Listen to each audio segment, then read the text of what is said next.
ध्यान रखेंगे कि रिकॉर्डिंग है, ऑन है, तो आप अपनी संवाद को संतुलित वे में करिएगा। ठीक। तो देखिए, पहला यूनिट का स्टार्टिंग इक्वेशन ऑफ कंटिन्यूटी से कर रहा है, और उसके बाद लिखा हुआ है मैक्सवेल इक्वेशन, और उसके बाद उसका डेरिवेशन लिखा है, और different form of Maxwell equations होते हैं। डिफरेंशियल फॉर्म भी होता है और इंटीग्रल फॉर्म भी होता है। तो ये जो डिफरेंशियल और integral form of Maxwell equations हैं, ये मैक्सवेल इक्वेशंस आपने प्रॉब्ली फर्स्ट ईयर में अंडर ग्रेजुएशन में पढ़े होंगे ना? जी सर। यस तो यस सर। हाँ, तो और उसका बाद लिखा है पॉइंटिंग्स थ्योरम। मैं अभी तो सिर्फ आपको सिलेबस पढ़ के बता रहा हूँ, फिर अभी वन नोट में आपको समझाऊंगा मैं। पॉइंटिंग्स थ्योरम जो है वो भी आपने अंडर ग्रेजुएशन में पढ़ा है। पॉइंटिंग जी theorem sir. Poynting theorem is related with the conservation of energy for a system of particles and fields. तो ये यहाँ तक जो हिस्सा है वो कायदे से पहला हिस्सा होना चाहिए। ये जहाँ से मैं हाईलाइट किया हूँ, ये यहाँ तक दिख रहा होगा आपको, हाईलाइटर चलाया हूँ मैं। Equation of yes continuity, sir, दिख रहा है। Maxwell equation and it's derivation both in integral form and differential form. Maxwell equation in some particular cases, मतलब मीडियम चेंज करेंगे तो मैक्सवेल इक्वेशंस का प्रारूप कैसे बदल जाएंगे। व्हाट इज इलेक्ट्रोमैग्नेटिक एनर्जी, हम सब जानते हैं इलेक्ट्रोमैग्नेटिक फील्ड प्रेजेंट है, तो उसके साथ इलेक्ट्रोमैग्नेटिक एनर्जी भी एसोसिएटेड रहेगी। और लास्टली जो है वो पॉइंटिंग थ्योरम है। तो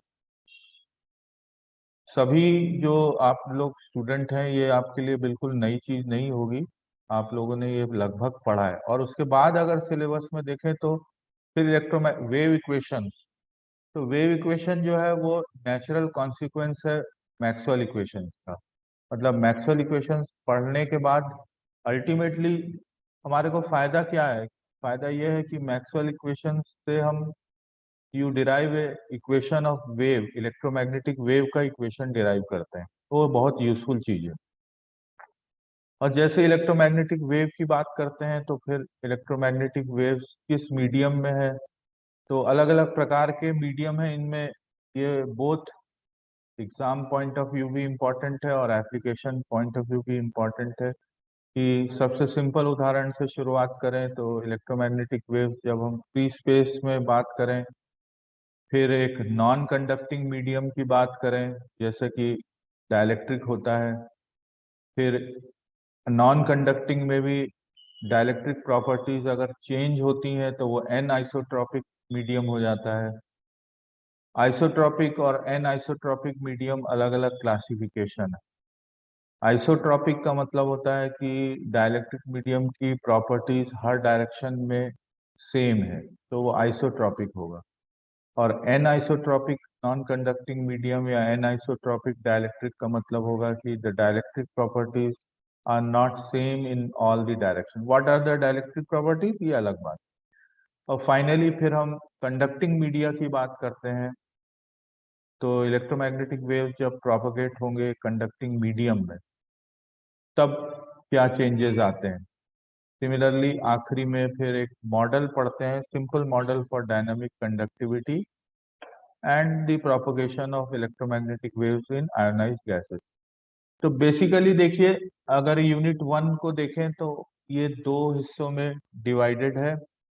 पहला हिस्सा है it is related with the fundamentals of electromagnetism, namely the continuity equation, Maxwell equations and their different forms. What are the nature of Maxwell equation? What is the form of Maxwell equation in different medium? The concept of electromagnetic energy और Poynting's theorem.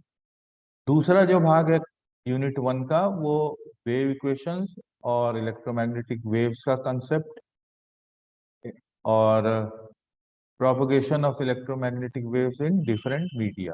तो पहले free space, फिर non conducting isotropic, non conducting an isotropic and conducting media.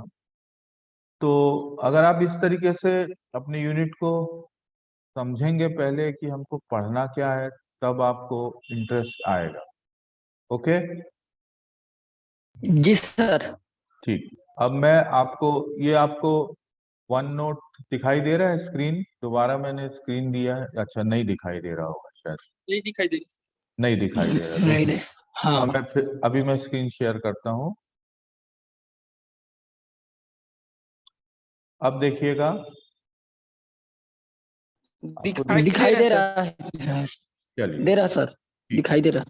तो हम कोशिश करेंगे कि अब आपको जो पहली चीज ये आ रही है कंटिन्यूटी इक्वेशन, हम वहां से नहीं शुरू करेंगे जैसे मैं हर साल करता हूँ कि कुछ प्रिलिमिनरीज जो है वो हमको बताना जरूरी है। ठीक है, वो प्रिलिमिनरीज क्या जी है सर। यस वो जानना जरूरी है, और उसके बाद ही हम इसको पढ़ सकते हैं, प्रिलिमिनरीज ऑफ इलेक्ट्रोमैग्नेटिज्म।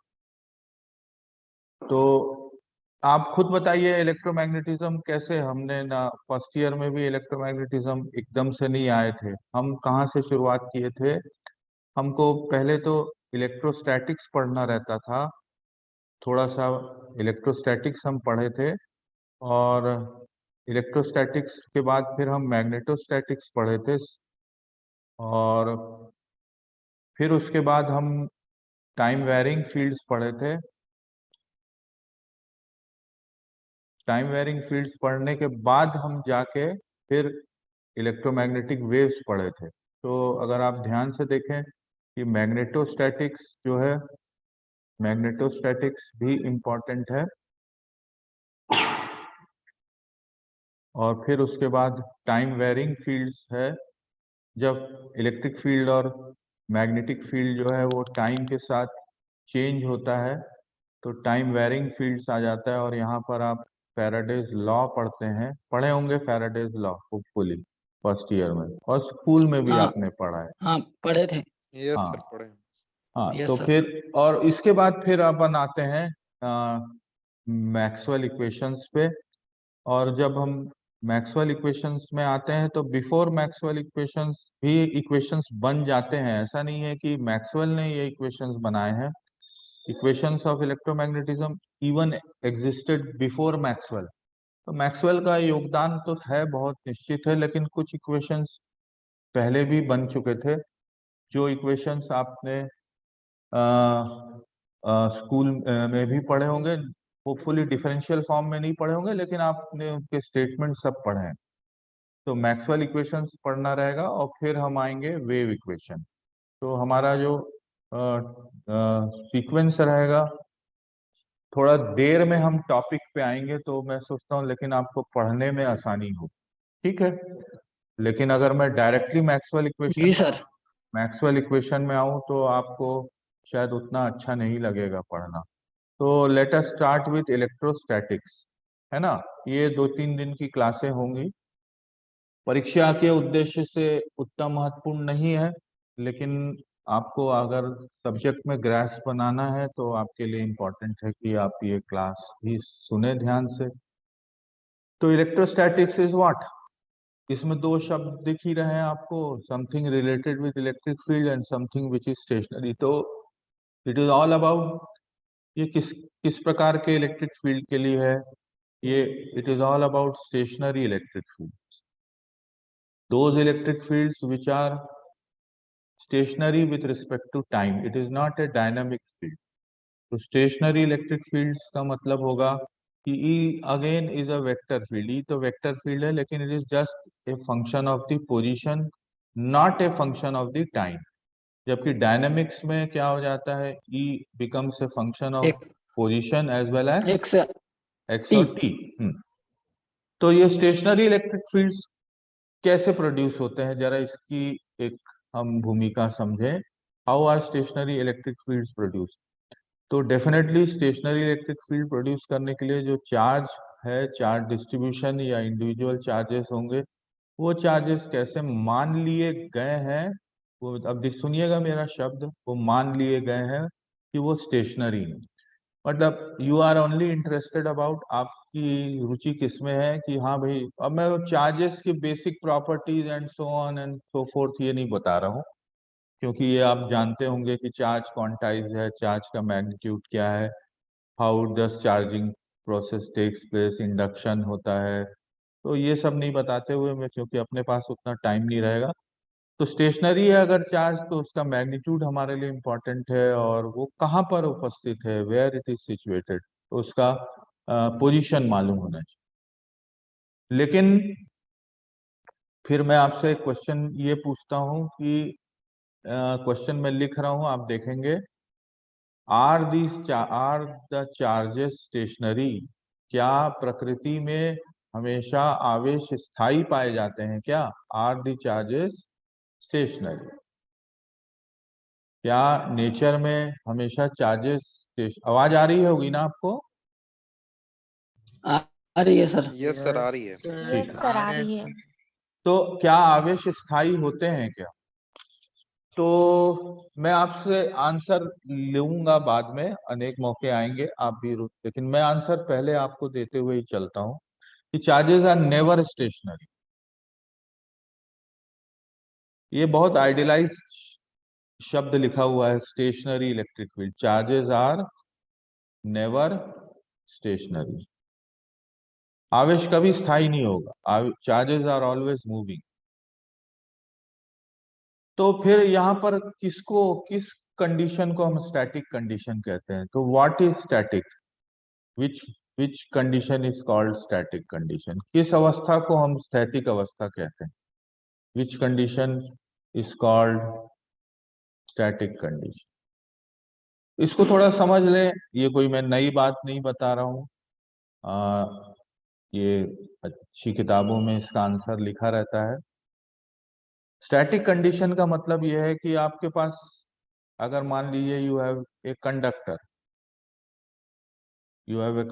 आपके पास एक चालक है, तो चालक में आपने किसी प्रकार का कोई पोटेंशियल डिफरेंस अप्लाई नहीं, किसी प्रकार का आपने वोल्टेज नहीं अप्लाई किया, लेकिन ये कंडक्टर है तो इसमें तो चार्जेस होंगे, और चार्जेस होंगे तो वो हमेशा क्या होंगे, मूव करते हो।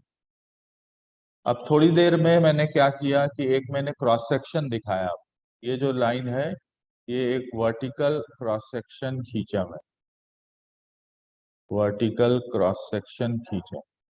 ये वर्टिकल क्रॉस सेक्शन कैसे खींचा? ये इसकी एक्सिस है, इस एक्सिस के परपेंडिकुलर। अब इस कंडक्टर के अंदर चार्जेस हैं, और चार्जेस हमेशा, जब अगर हमने वोल्ट क्या बोलते, वोल्टेज नहीं अप्लाई किया है, तो आप देखेंगे कि चार्जेस हमेशा कैसे रहेंगे, चार्जेस हमेशा कैसी अवस्था में रहेंगे, अनियमित अवस्था में, या हम अंग्रेजी में क्या लिखेंगे, it is in random. Random motion. तो जब रैंडम मोशन है तो इसी डायग्राम में फिर से मैं एक बार खींचता हूँ, ये हमारा कंडक्टर है, स्ट्रेट कंडक्टर है, और ये क्रॉस सेक्शन है जो कि आपने एक्सिस के परपेंडिकुलर खींच दिया, ये एक्सिस चली आ रही। तो चार्जेस जब रैंडम मोशन में है और इसका कोई फेस ले लिया, इस क्रॉस सेक्शन का एक कोई फेस ए बी ले लिया, तो हो क्या रहा होगा, जितना चार्जेस इस क्रॉस सेक्शन के फेस ए बी से एंटर कर रहा होगा, उतना ही ये वापस आ रहा होगा, उतना ही एंटर कर रहा होगा और वापस आ रहा होगा, एंड सो ऑन। तो यहाँ पर नेट चार्ज ट्रांसफर कितना हो गया, किसी समय में net 0। Charge, good, net charge transfer is 0। So delta Q is 0. There is no net movement of charge, no net movement of charge, although the charges are crossing this face, वो इस सतह से प्रवेश कर रहे हैं, लेकिन उसी अंतराल, कुछ एक निश्चित अंतराल में उतने ही आवेश बाहर भी चले आ, तो इस सतह से जो नेट चार्ज ट्रांसफर है वो 0 है। और इस कंडीशन को हम क्या कहते हैं? इस कंडीशन को हम स्टैटिक कंडीशन कहते हैं। और आपको याद होगा कि जब हम इसी कंडक्टर के ऊपर, अगर हम इसी कंडक्टर के ऊपर हम पोटेंशियल डिफरेंस अप्लाई कर दें, पोटेंशियल डिफरेंस अप्लाई कर दें, तब क्या होने लगता है? तब ये रैंडम, रैंडम रैंडम मतलब चार्जेस यूनिकली डायरेक्शन में मोशन करने लगते थे हाँ, वो रैंडम चार्जेस। मोशन, हाँ गुड, रैंडम मोशन किस में बदल जाता है? देखिए मैंने लिखा, यूनिकली हाँ, ऑर्डर्ड मोशन, है ना, नियमित गति। जी सर। और तब फिर जाके आप क्या पढ़ते हैं, तब आपने स्कूल में पढ़ा है या कॉलेज में पढ़ा है, आप फिर किसका बारे में पढ़ने लगते हैं, करंट के बारे में। धारा। धारा। धाराओं, धाराओं का अस्तित्व आ जाता है। करंट। तो जब तक हम इलेक्ट्रोस्टैटिक्स पढ़ते हैं, तो अगर आप किताब में देखेंगे कहीं पर भी रेफरेंस करंट का नहीं आता। ठीक है, आवेश रहता है प्योर। आवेश, all there is charge and their effects.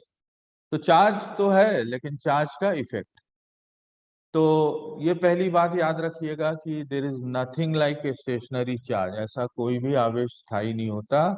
आवेश तो निरंतर गति रहते हैं, करते रहते हैं, लेकिन स्थायी अवस्था से तात्पर्य यह है कि किसी एक निश्चित समय में किसी एक क्रॉस सेक्शन से नेट चार्ज ट्रांसफर जीरो है, और ये कहलाती है स्थायी अवस्था। ठीक है, आगे बढ़ूं मैं। जी यस सर। सर। तो अब मैं देखिए, और हम जब पढ़ें तो हम अपने हिसाब से पढ़ें। हम दो तीन चैप्टर, दो तीन पेजेस पढ़ने के बाद हमें खुद समझ में आता है कि किताब की भाषा के बदले मैं कुछ अपनी भाषा सब्स्टिट्यूट कर सकता हूँ, तब तो हमको करना चाहिए। तो मैंने देखिए एक लाइन लिखी, इनपुट्स टू इलेक्ट्रोस्टैटिक्स। ठीक है, हम yes sir. Inputs to electrostatics. तो किसी ने अभी थोड़ी देर पहले कहा कि हमारा प्राइमरी फोकस चार्ज है। तो charge is a source, charge is a source. एक चीज और ध्यान रखें कि चार्ज पॉइंट चार्ज भी होता है, बिंदु आवेश जिसको कहते हैं, और एक्सटेंडेड चार्ज भी होता है, extended charge distribution, extended charge distribution. जब हम शुरुआत करते हैं, विषय को पढ़ना शुरू करते हैं, तो हम आसान चीजों से शुरुआत करते हैं। आप दोनों यहाँ जो पॉइंट जिन पे मैं टिक कर रहा हूँ, आपको अंदाज होगा कि इसमें आसान कौन सा होगा, किसका अध्ययन करना आसान होगा। Point charge. Sir point charge का सर। हाँ, गुड। तो तो और बहुत देर तक हम पॉइंट चार्जेस के बारे में पढ़ते हैं, और फिर हम एक्सटेंडेड, या जिसको कंटिन्यूअस चार्ज डिस्ट्रीब्यूशन भी कहते हैं, सतत आवेश वितरण। धारा तभी बह पाती है जब चार्ज डिस्ट्रीब्यूशन एक्सटेंडेड हो जाता है। एक चालक के अंदर धारा बह रही है, चार्जेस, बहुत सारे चार्जेस हो। तो अपन एक और काम यहाँ पर कर लें कि हम ये भी समझ लें कि what is A point charge, बिंदु आवेश किसे कहते हैं। तो पॉइंट चार्ज का मतलब है कि चार्ज निश्चित तरीके से, निश्चित रूप से किसी ऑब्जेक्ट के ऊपर होगा, किसी सरफेस के ऊपर होगा, तो वो कुछ स्थान घेरा रहेगा या कुछ डायमेंशंस ऑक्यूपाई किया होगा। उदाहरण के लिए अगर मान लीजिए ये चार्ज जो है वो स्फीयर के अंदर है, और इसका रेडियस है कैपिटल आर, और ये पॉइंट पी है, जो कि, हाँ, जो कि काफी दूरी पर है, छोटा आर। दिख रहा है यहाँ पर चार्जेस कहाँ पर हैं, they are enclosed in a small sphere of radius capital R. और इन चार्जेस के कारण ये स्रोत है, हमारा सोर्स है, लेकिन इसका प्रभाव, इसका इफेक्ट तो हमको नापना है ना, इसका इफेक्ट हमको नापना है। और इसका इफेक्ट कैसे नापते हैं, आप उसको फील्ड कहते हैं, आज थोड़ी देर के बाद हम पढ़ेंगे, या हम उसको पोटेंशियल कहते हैं। ये सब उसके प्रभाव है, चार्ज। तो प्रभाव नापने के लिए हमने एक पॉइंट पी चुना, जो कि इस चार्ज डिस्ट्रीब्यूशन से बहुत अधिक दूरी पर है। तो छोटा आर जो है वो कैसा है, कैपिटल आर की तुलना में बहुत अधिक है। तब ऐसे चार्ज डिस्ट्रीब्यूशन को, जो स्वयं ऐसे डायमेंशंस ऑक्यूपाई किए हुए हैं जो कि बहुत कम है किसी भी अन्य दूरी की तुलना में, तब ऐसे चार्ज डिस्ट्रीब्यूशन को हम क्या कहेंगे, ऐसे चार्ज डिस्ट्रीब्यूशन को हम क्या कहेंगे, पॉइंट चार्ज कहेंगे। Point. So, if the dimensions occupied by the charge distribution is very small in comparison to any other distance, any other distance in the problem, problem का मतलब जो आपकी सरकमस्टांसेस हैं, जो परिस्थितियां हैं, उसमें किसी भी अन्य दूरी की तुलना में बहुत कम है, तब ऐसे चार्ज को हम क्या कहेंगे, पॉइंट चार्ज कहेंगे। फिर एक दूसरा एजम्पशन ये भी है कि भाई ये चार्जेस कहाँ पर रखे हैं, तो आप समझ जाएंगे बात को कि क्वेश्चन उठता है कि मीडियम की बारी भी आती, माध्यम की बात। तो वैक्यूम से शुरुआत करते हैं, है ना, फिर हम डाइलेक्ट्रिक मीडियम की बात करते हैं, इंसुलेटिंग मीडियम की बात करते हैं, फिर हम कंडक्टिंग मीडियम की बात करते हैं, एंड सो ऑन।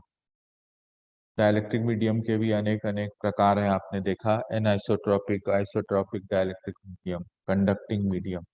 तो यहाँ पर भी फिर वही क्वेश्चन पूछता हूँ कि हमको शुरुआत किससे करनी चाहिए, आसान चीज से। तो हम शुरुआत किससे करते हैं, जब हम ये मान लेते वो हैं वैक्यूम वैक्यूम, से। हाँ, निर्वात की बात करने लगा, आवेश जहाँ उपस्थित है और जहाँ पर आप क्षेत्र की गणना कर रहे हैं, इलेक्ट्रिक फील्ड कैलकुलेट कर रहे हैं, वो सारी चीजें जो है वो वैक्यूम है।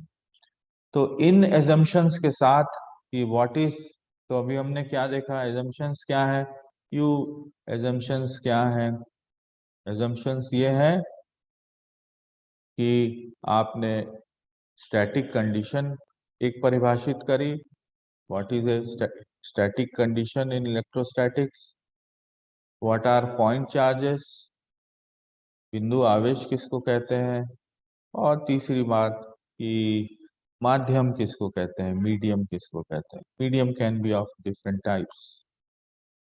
ये एजम्पशंस के साथ अब हम इनपुट्स के बारे में बात करें, तो हमको तो प्रभाव नापना है। तो सबसे पहला तरीका होता है कि अगर एक चार्ज कहीं पर है किसी ऑब्जर्वेशन पॉइंट पर, मान लीजिए ये ओरिजिन है, ये एक चार्ज यहाँ रखा हुआ है Q1, ये किस दूरी पर है, x1। Now x1 is a vector, और इस चार्ज की उपस्थिति कैसे पता चलेगी, अगर हमारे पास कोई एक्सपेरिमेंटल ऑब्जर्वेशन हो जो किसी दूसरे चार्ज के ऊपर उसके प्रभाव को नाप सके।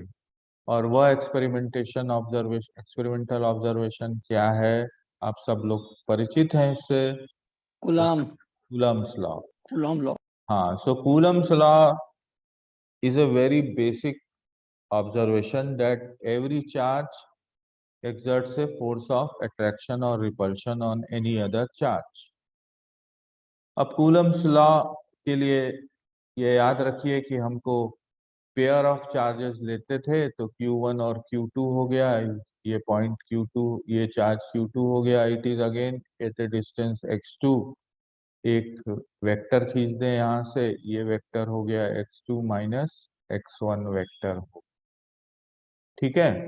तो Coulomb's law is the basic input in electrostatic, और कूलम्स लॉ बहुत आसान है, एक्सपेरिमेंटल लॉ है,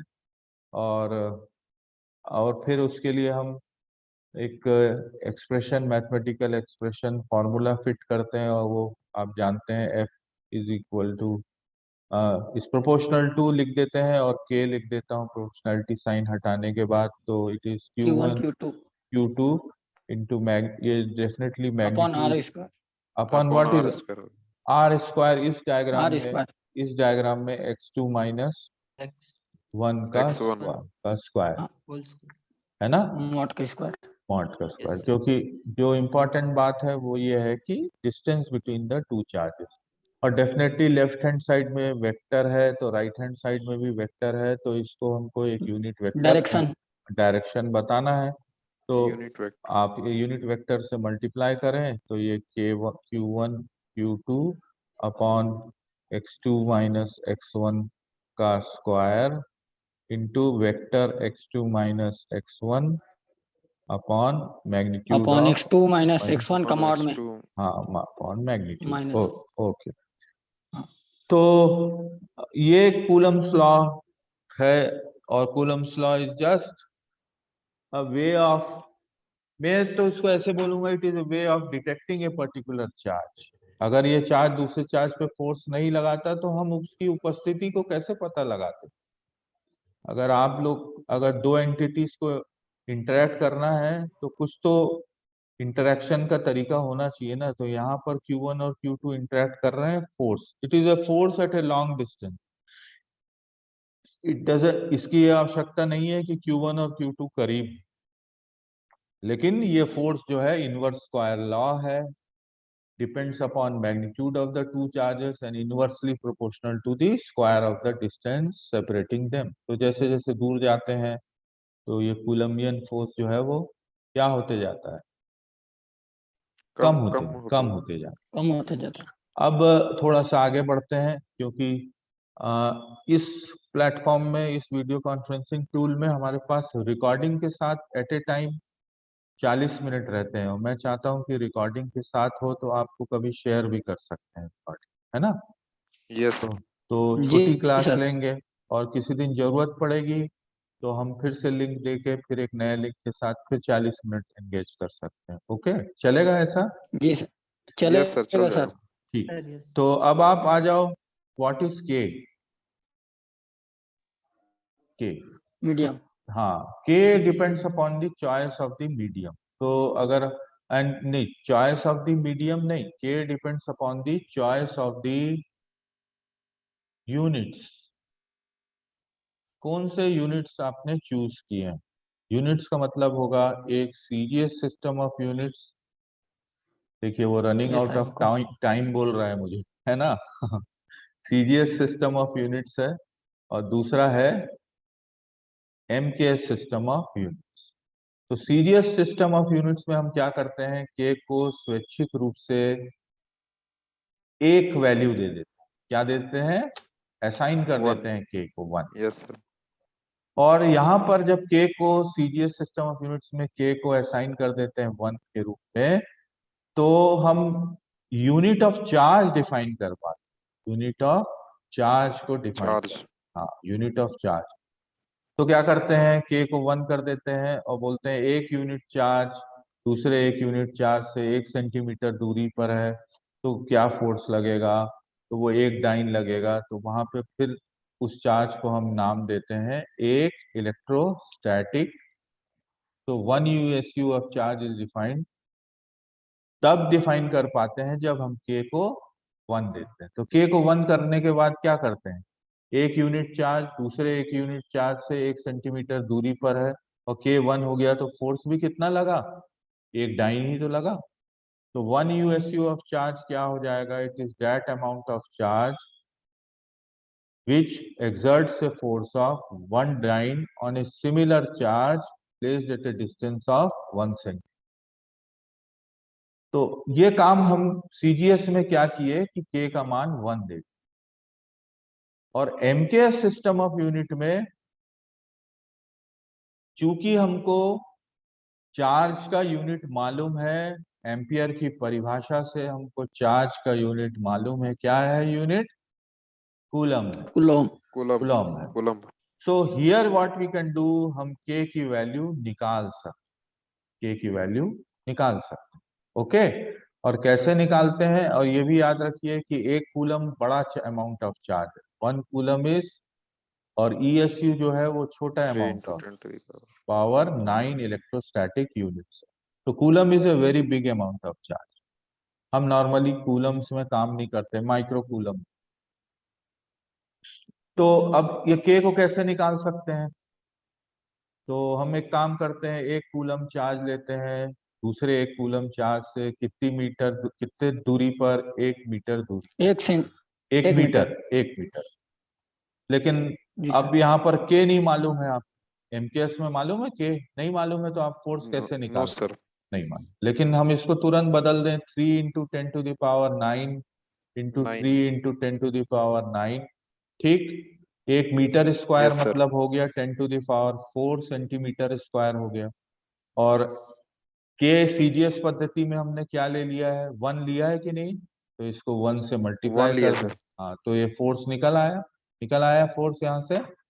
तो फोर्स कितना हो गया, 9 इंटू 10 टू दावर 18 हो गया, यहाँ पर हो गया। और नीचे क्या आया, 10 टू दावर 4 आ गया। 4। 4।